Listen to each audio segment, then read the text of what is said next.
everyone. Since we can't be in school and we can't go out to the library, thought we would bring Cooking with Mrs. Carlson to you through YouTube so that you can try some of our recipes at home. So I have my glorious assistant here, Rachel. She's going to be helping get this recipe together and share some tips with you. Remember, students, if you are at home with some younger siblings, get them involved. Share your skills and expertise with your younger family members.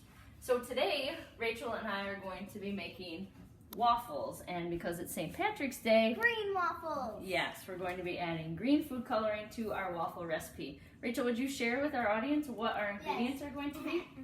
2 eggs beaten, 3/4 cups milk, half cup oil, 2 cups flour, 4 teaspoons baking powder, 1 tablespoon sugar, half tablespoon salt. Teaspoon of salt, yeah. Don't put a tablespoon of salt in. That would be pretty disastrous.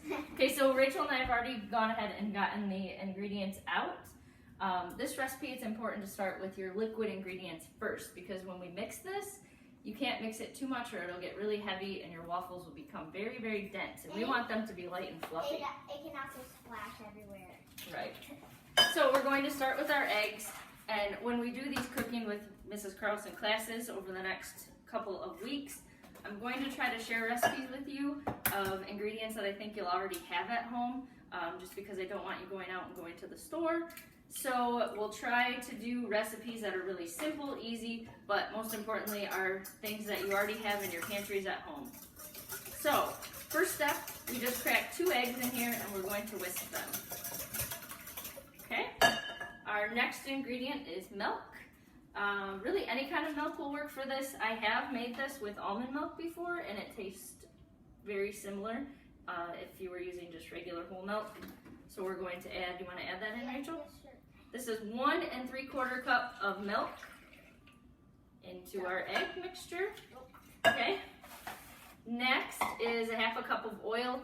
Really vegetable oil, canola oil, either one of those will work fine. Just use what you have in your pantry. Again, a lot of the recipes that I will share with you over the next couple of weeks will have lots of substitutes. So if I say canola oil, just keep in mind that there are other alternatives. You don't have to have the exact same thing that I have. Okay, so we've got our liquid ingredients in here, our 2 eggs, our 1 3/4 cup of milk, and a half a cup of oil. Next, we need to add our flour. So a little tip or strategy with your flour, I keep mine in a Tupperware container. I don't use a sifter just because I like to eliminate as many dishes as possible. So I kind of just makeshift my own sifter in my flour container. If you scoop it up a little bit, fluff it out into a section, it becomes light and airy. So that is the flour that I use to measure. We're going to add 2 cups. Again, same thing. We kind of do our own sifting in the little container. If you don't have it in a Tupperware container, you can do it in the bag as well. Okay, so 2 cups of flour. We don't mix yet. Next, we need our baking powder. So I buy baking powder in bulk. Yours may be in a little container in your pantry. If you don't buy it in bulk, we need 4 teaspoons of this. Keep in mind that 3 teaspoons equal a tablespoon. So if you want to save yourself from some measuring, we'll just do 3 tablespoons or 3 teaspoons in our tablespoon. And then we need 1 more tablespoon, or teaspoon, sorry. And now we've added 4 teaspoons of baking powder. Baking powder and baking soda are different. There are substitutes to that if you only have one. You can find substitutes for baking powder on Google, but essentially you're going to be adding a little bit of cream of tartar to your baking soda if you only have baking soda. Okay, our next ingredient is sugar. So we need 1 tablespoon, the big one, of sugar. Can you get that for me, helper? There you go. 1 tablespoon. You get it? Yeah, I got it. Okay, dump that in. Sprinkle it around. Oh, yes. Make it fun. Okay, and our last ingredient is salt. We need only a half of a teaspoon of salt. Got it. Again, be very careful with this because you don't want to add too much, but we do need enough for the baking process. Yes, because if you add too much, it's going to taste gross. That's right. Half of a teaspoon of salt. Okay, now I'm going to mix this, but we're only going to mix as much as we have to. We're not going to overmix this. We want to be really careful with that. As soon as your flour is incorporated, then you know you're done. It is going to be a little bit lumpy, but that's okay. That's pretty good. Can I put this Now, yep, because it's St. Patrick's Day, Rachel wants to make her waffles a little green. So, you can put a couple of drops of that in there. Looks like she's going to add, you might want to put a couple more. 6 drops, we'll see what that looks like. Yeah. Good enough. It's just going to be a little light green. Or just more. Okay, but again, you don't want to mix too much.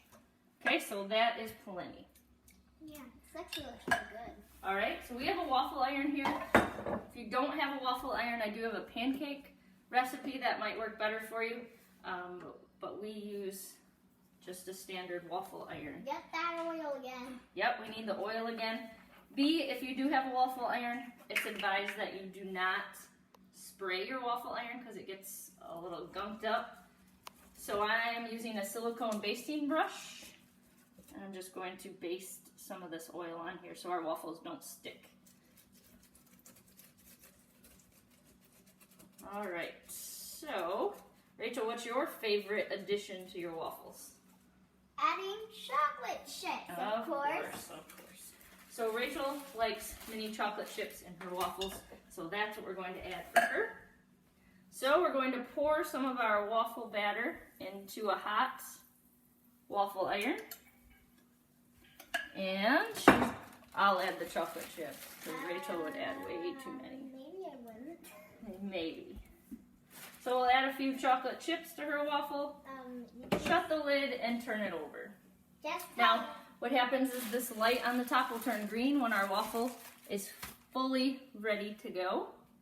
Also, you like blueberries in your waffle. Yes, I like adding blueberries in mine. Some of other people in our house like to keep them plain.